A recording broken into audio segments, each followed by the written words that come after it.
This is Noah Saotome, and she just got dumped by her boyfriend. But now she has her eyes set on a certain coworker of hers. She swears she just wants to be friends, but is that really all there is to it? Or is it that this is the start of something more? Life is all about saving energy, as dealing with the conflicts that comes with a relationship is tiresome to him, as well as pushing yourself too hard at work is unpleasant, as it's all just exhausting. And I feel bro, because he's just about ready to wrap all this up, and he's already making plans too, fantasizing about that drama series waiting at home for him, when suddenly his phone vibrates with a message of his friends making plans to hang out. And bro, just like me for real, he got his priorities straight, mentioning how work and socializing is cool and all, but he'd much rather prioritize his me time. At least, that's the type of lifestyle he lives, thinking how he'd more than likely be attracted to people who live their lives sincere and true to themselves. When a certain young lady calls out to him from behind, and my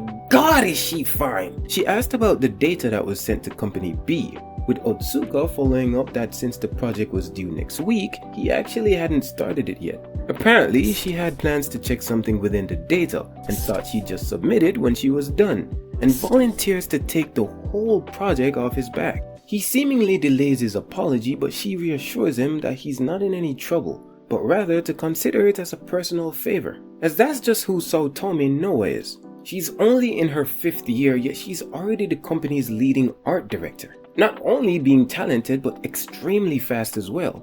Otsuka compares himself to her, as they're complete opposites. She has amazing drive, while he has none at all.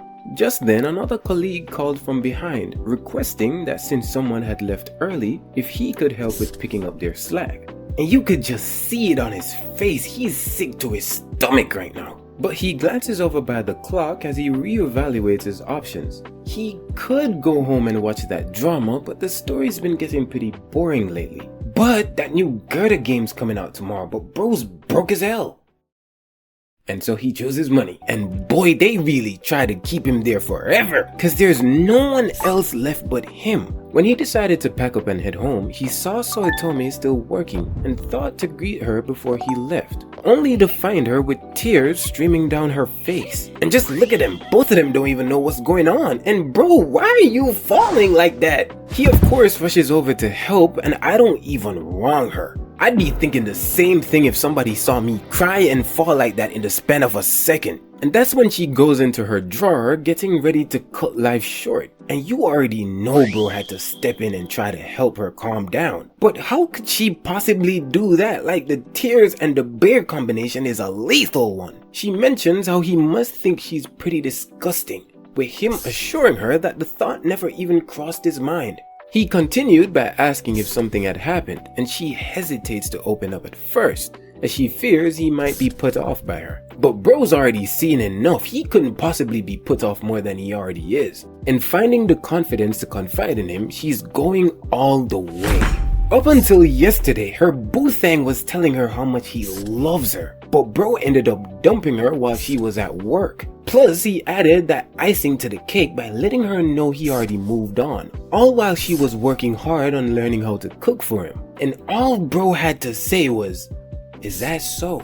As the conversation comes to a close and their surroundings fall silent, she whispers an apology as she's been all over the place, with him confirming that it was a bit unexpected. And that's why she thinks she's completely unlovable and immediately starts to sob. And just look at him. He don't give a damn. He doesn't even remember what they were talking about. I highly doubt he even knows why he's there. But reaching deep in his wrist bag, he confesses how amazing she is. And she, just like me, didn't even know that was coming. He continues on by highlighting how being a busy art director such as herself, she's still somehow serious about her love life, and he simply thinks that's amazing. She then asked if he was trying to make her feel better, but that wasn't his intention at all, but thinking honestly on how genuinely amazing she is, before quickly retracting his statement because now ain't the time for that. She smiles in relief and comments on how glad she was to hear that from him. Yet again, the room goes silent as they both passionately stare at each other before Otsuka breaks the silence by asking what's the matter, catching her off guard, and while she fiddled her fingers, she hesitantly requests that the two could go out for drinks. And bro's already like, Man, I mean, if it's every once in a while. But before he could even finish, she interrupted and suggested that they should just become friends. And you could just tell this thought never came across his mind not once. He probably thought he was on a side quest and that everything was gonna go back to normal by tomorrow. Nope. She's like, yeah, friends. The kind that drink together, play together, share worries. The type of relationship you could be yourself. Definitely not like a man and woman type of thing. Like really good friends as people. Buddies. And you gotta give it to him because he's getting straight to the point like, ma'am, I'm your junior. And she's so desperate it doesn't even matter to her. She's like, why aren't you friends with your colleagues? But they already formed their own groups without her. What about the women? But they don't like her. What about the men? She's like, man, the men? They be acting strange around me sometimes. But with Otsuka, it's more like she doesn't see him as oh my God. If a woman said this to me, bro, I don't even know what I'd do. I'd probably wrap it up, to be honest. It was a good life. Thankfully, Otsuka's more of a man than me because he seems unfazed. He don't even know what she's talking about. But the point is, she really wants to be friends with him. And she really got bro out here brainstorming, making friends at 23, not to mention she's his senior. But that's not the only thing he's calculating because how is he gonna ration? If he gets all involved, she might just take up all his time.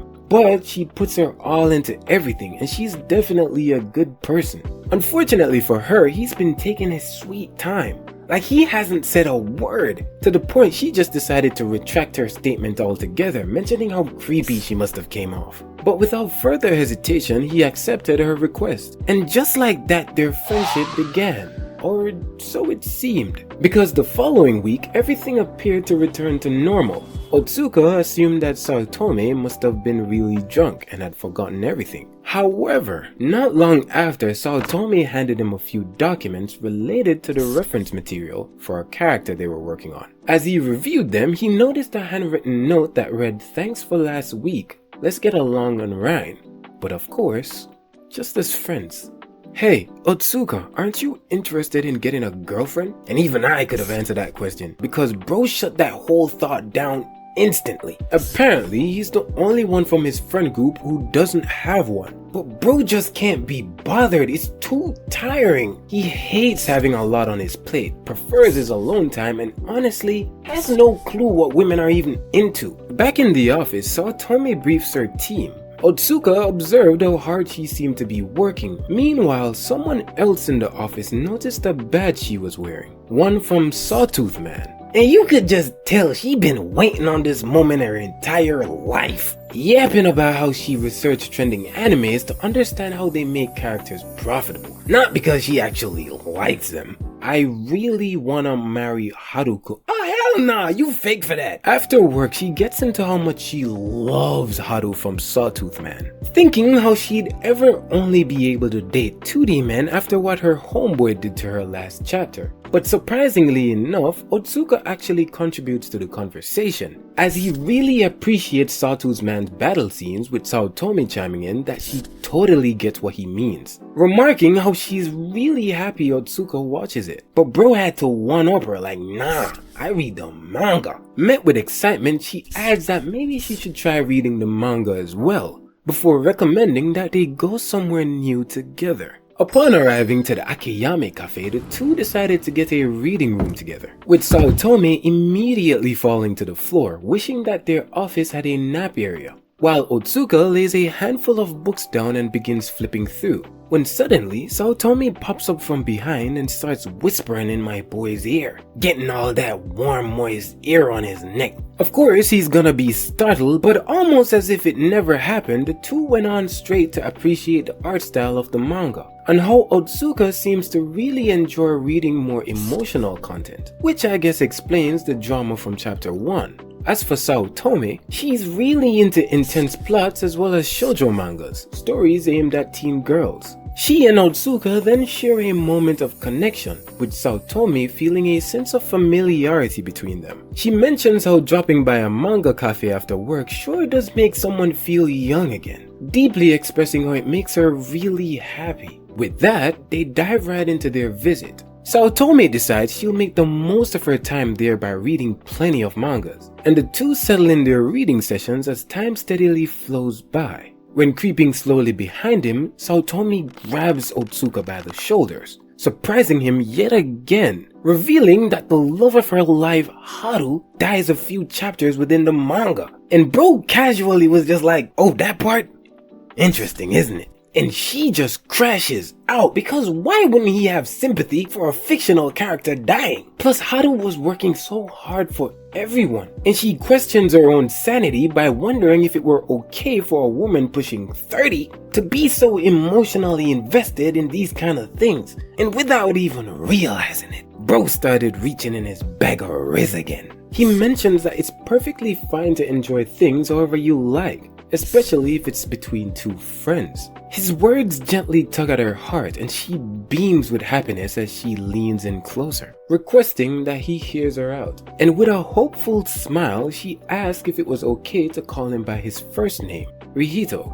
And he let her know right then and there, it ain't happening, as no one really calls him that. All his friends are on the last name basis and his family calls him older brother, so she can just stick to Otsuka. See, now you just not listening. And like a Uzi, he just let that thing fire. And at this point, it's clear she ain't gonna stop. And that's when bro allowed his intrusive thoughts to win by asking if she gets a bit too chummy with people. And that's when the depression sinks in, as she really does get that a lot. She even started digging up old trauma and how she's been told how annoying of a kid she was growing up. Plus, she has this tendency of getting super clingy, and in her words, it's gross. And at this point, it's just oversharing as she mentions having zero experience with any form of intimacy. How Otsuka must be ready to cut ties with her, but he reassures her that cutting ties is way too hasty, as well as that she should probably refrain from jumping to such conclusions. She asked if they were still friends, and if so, if she could call him by his first name. And as soon as he gave mention that she could, depression left the chat. When Otsuka asked if it meant that much to her, she simply remarked yes, and asked, am I not special to you? While holding that deep eye contact, my lord, hey! And she doubled down by whispering his name. Hey, yo, is he blushing? Oh, nah, they got him. But bro decided this ain't fair, so he'll call her by her first name, Noah. And she looked at this man like he getting ready to spit on him. When he asked why that facial expression, she simply mentioned that the way he said it sounds bossy. And he's like, what about Noah senpai? She hit him with one of them, ooh. Turns out she doesn't hate it. She even went as far as to turn away from him as she points out how deep his voice is. But bro's not using his observation haki, so he not even picking up on what she's saying right now, as she blushes with him not noticing. Ever since the two exchanged contact information, Otsuka's Ryan has been blowing up lately. He's unsure he's been responding inappropriately, worrying he might come off as impolite or even creepy. To play it safe, he often just sends a sticker, and after sending one as his last message, he decides to turn off his notification and unwind by watching a movie. And without even realizing it, he kept receiving more and more messages. The following day at the office, Saotome greets Rihito as she decides to check on the ad. And as the two reevaluate his work, she gave him some areas to potentially improve upon before mentioning that he did pretty good. But then asked Rihito if he had a minute, and followed up by asking if he had checked his Ryan. And just look at him, he completely forgot. He explained what had happened as well as apologizing, but Saotome cheerfully mentions that he shouldn't worry about it, before apologizing herself for disturbing him. And immediately this man went straight to his phone, and god damn, 96? Sorry, it's because I creep you out, right? You can cut ties with me if you want. But I still want to get along at work. A message has been unsent.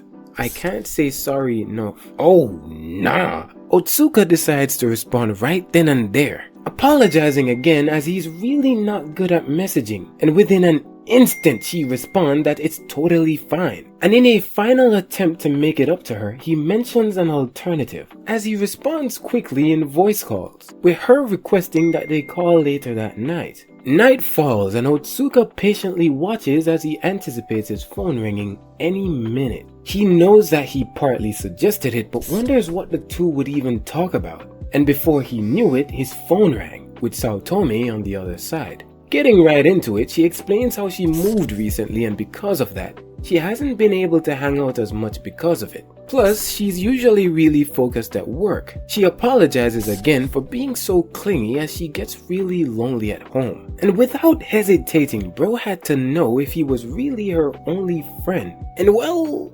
yeah. She mentions that if he were to ever disappear, she'd be all alone, and so when he ghosted her, she thought he must have hated her. And he reassures her that he's not the type to cut ties so easily, and that she's worrying too much. She whispers really before requesting that he pampers her more. And you really gotta appreciate this guy's dedication towards protecting his me time, because it's only okay with him if he does it in his free time, but she wants it all the time. Since they're friends now, she wants to talk all the time, but honestly, Otsuka doesn't think he'd want to do that, as he really does treasure his alone time. She questions his ability to enjoy being alone, as she often cries herself to sleep before coming to terms by thinking she might be the weird one. Otsuka explains that introverts and extroverts have different ways of relieving stress. Like for instance, watching movies are really relaxing to Otsuka, while Saotome think it kinda suck, since her approach involves having the opportunity to discuss the movie and sharing different points of views and discovering things you wouldn't have on your own.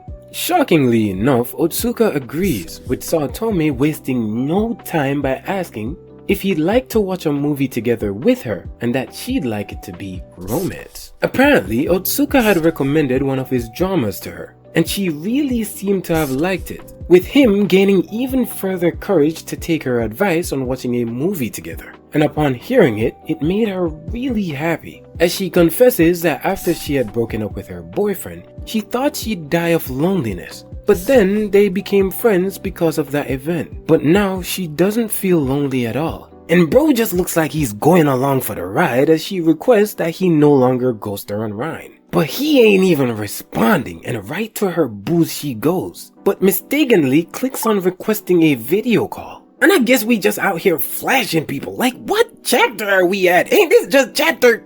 And she immediately apologizes, as she usually goes completely bare booty cheeks when she's home alone. But it suddenly became a video call, and he's trying to fix the situation as he confesses that he didn't see anything. While she, on the other hand, dies inside since she messed up again. But definitely though, they should call again, to which he agrees.